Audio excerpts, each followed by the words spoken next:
Hi, and welcome to my first ever YouTube video. I'm so glad you're here. I am doing a video over backwards planning today. So if you have ever found yourself at the end of the unit and realize you actually have 3 days instead of 6 to finish your unit, you are in the right place.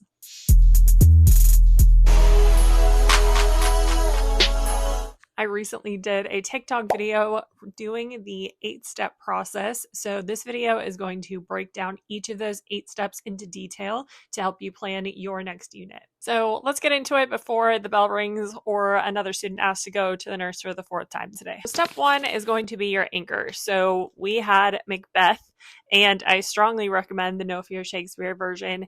It is super helpful when teaching seniors. So this is going to be the anchor, so the foundation of your entire unit planning. Step 2 is going to be your standard. So when you're breaking down a standard, especially something like a TEK, where it is full of information, you need to break it down kind of to the nitty gritty. So if you get to 6A, so you're looking at analyzing relationships among thematic development, characterization, point of view, significance of setting, and plot in a variety of literary texts. So there are several skills actually built into that one TEK. You're doing things like theme, characterization, point of view, setting, and plot. You have to actually take that TEK apart into several different pieces, and you can sprinkle that out throughout the unit a little bit easier. So this is where I think my hot take comes in, but absolutely up next has to be your calendar. Anything that the school is going to throw at you, faculty meetings, you have IEP meetings, 504 meetings, pep rallies, assemblies, fire drills, sometimes you have parent conferences. Specifically with this unit, you have to consider seniors. If you are teaching anywhere close to the second semester, or especially at the end of May, and you have to consider when all of your grades are due, we had PLC meetings once a week with our team. So that ate up a planning period. Then you usually had more than one team. So you had 2 days of your week that you were meeting with your team and you were not planning on your own. One planning period grading a week. Those are 3 planning periods you know you don't have right off the bat. So in a perfect world, you have 5. In a realistic world, you have 2. I say that to say the calendar is very important because we had that 90 minutes once a week to plan an entire unit. We only had 90 minutes to accomplish everything we were doing that next week. And that's if we had that current week planned. So when I say the calendar is important, this is why. Write it on a Google Doc, which is what we did. Again, shout out Mr. Harrison. And you are looking at just how many days it takes to even get through the text of Macbeth. And then you're going through and saying, okay, we need supplementary text because we need to cover every type of our student. Not every student is going to resonate with Shakespeare. Now you're losing more and more days. Then you're adding in all of your standards. So if you're not considering everything that you have to check off, your unit is not going to be as effective as possible. Use those PLC meetings so wisely. Using those planning periods effectively, having the calendar is just, I'm going to die on this hill. My tombstone will say, here is my plan. If you don't have the calendar, it's just so much harder. Please use the calendar. Step 4 is going to focus at the end of the unit. So you need your final assessment. So it has to be something that's going to measure the kids and their success in the standards that you taught. So for my district, I had a very specific final assessment that was already planned out. But if you don't have one, that is the time to go ahead and plan what that's going to look like. For our district, they wanted to do some sort of literary analysis. So not only do you have to introduce the system of what a literary analysis looks like or what you need it to look like for this assessment, but then you have to tell them, hey, you need to pull in, obviously, Macbeth. Every secondary text is now a source of evidence. You have to give the kids time to not only figure out how they're going to write based on the writing skill, but you also have to give them enough time to conduct that research. You're looking at least 3 or 4 days. And if you would like to take my advice, usually as a team tried to have the majors due, in theory, we would do it week 8 because then students have an entire week.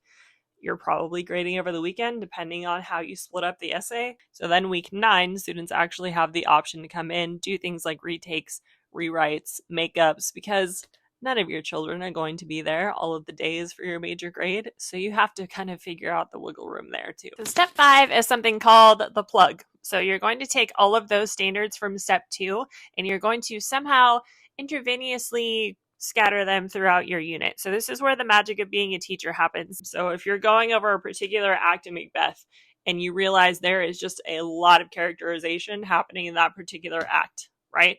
That's a perfect act to probably introduce characterization. In theory, seniors should be well aware of what characterization is by that point, but you don't know. Every kid is going to come to you at a different level, and that's fine. Your goal is to make sure all of your seniors by the end of that lesson are like, I know what characterization is, and I can probably go teach my friend across the hall what it means. Again, I speak from best practices. As long as you're familiar with the text, which, heaven, please be familiar with the text, you can actually intervene those skills throughout. You can do the standard covering on that time that you cover Macbeth, or you can have a lesson about that particular standard, and that's when you actually bring in those secondary texts. So those are things like artwork, song lyrics, poems, other literature of the time period, modern literature now, things that are going on in the world currently. So those are times where you can actually bring in those alternate texts, and they're not only being taught Shakespeare. So step 6 is going to be the daily lineup. So this is where you're going to go through every single day, and you're actually going to figure out what every single day looks like. So you have an end goal. You'll actually go through and you'll lay out exactly what you want your day to look like, from bell ringer to exit ticket. So you know exactly what that day is going to look like. And just another hot take, the further out that you plan, the less stressed you're going to be. And I know that's so much easier said than done, but once you have this kind of system in place, every unit is going to flow the same way, and you're going to get stronger and stronger at your planning. So for step 7 enters your grading. So there could be a different requirement for your district, and if you don't have one, kudos. But if your district or your campus requires you to have a certain amount of grades, we are required to post 1 grade per week. And have a certain amount of majors and minors. So if you don't go ahead and lay that out, you're going to get to that week, realize you don't have a grade, and then have to turn around and do something like a participation grade, which is not an actual reflection of what your students are learning. So you have to actually go through the unit and realize what you need your students to accomplish, kind of like a checklist of the standards that they're being successful at on their way to the final assessment. So go ahead and plan those grades now so you're not stuck. Now is the time to assign the workload. I had a team for every grade level. So I had a 12th grade team and a 9th grade team on my last year. There were certain things that each of us accomplished and certain things that all of us participated in contributing. So if you have a team, and especially if you have a team that works, you are in the golden spot of teaching. So please take advantage of that. If you are solo teaching, you just need to take it one day at a time. Figure out what your students need that day and how it's going to build onto the next day. The most important thing is to look always ahead.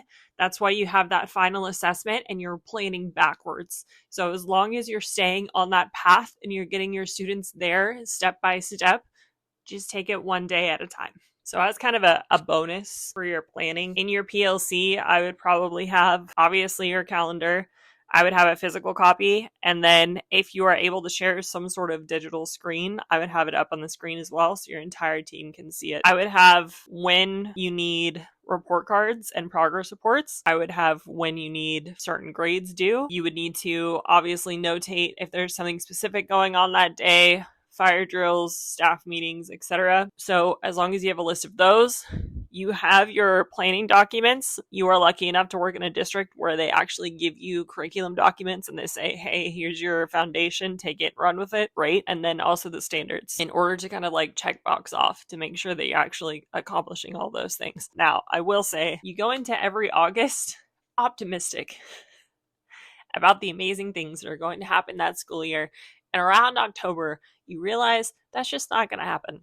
And that's just the way of our profession. We cannot wait for that week of Thanksgiving to take a deep breath. But if we have these kinds of systems in place, units get easier and easier. I'm all about systems. Not only am I outrageously OCD, but I love a good system. I love a good binder. I feel like I'm a very Leslie Knope type person. I do too much, and that's fine because that's how I did it. Not every teacher is like that, and you don't need to be that teacher to be successful, but you do need systems that work. This is kind of not to do with backwards planning, but I had a ninth grade teacher, Miss Nolan. May she rest in peace. And I think the first week I was like, okay, that's who I want to be when I grow up. I had her 9th and 11th grade. She was an amazing human being. If I could take just 10% of what she accomplished and how she made me feel as her student and how she made my classmates feel, how prepared they were, but how awesome her I still remember, and I'm way older than 18 now. I always wanted to leave an impact on my kids. I hope that I did that. And I feel like the students I run into now that are grown-ups that still even remember who I am, I feel like I've made a little bit of difference. I was a part of hundreds of children's lives, and I take that very seriously, especially towards my last year. The planning and the systems and the calendar and all the checklists and all the things look extra to a lot of people, or specifically because I wanted to do these extra things, because my students are humans. Yes, it's important that they learn Shakespeare, but it's more important that they walk away a good human after my class. If I ever went back to the classroom, that's definitely still something I would carry with me. Backwards planning is definitely a skill that took me a while to learn, but once you understand the positives and the benefits of starting at the end, beginning with the end in mind is something that is tattooed in my brain somewhere. But if you start at the very end of your unit and you are planning backwards, you're going to more efficiently reach your end goal. So honestly, not even being in the classroom right now, it's so stressful talking about backwards planning because I know how much work it takes to backwards plan. So if you need more details or an outline of how I accomplish backwards planning every unit, please reach out, let me know. I do have a daily outline that's listed on my TPT, and I'll link my TPT store below. But if you have any questions or want to let me know what you'd like to see next, leave a comment below. And I'm going to be that person and say like and subscribe, and then I can do more of these things for you. Okay, thanks. Bye.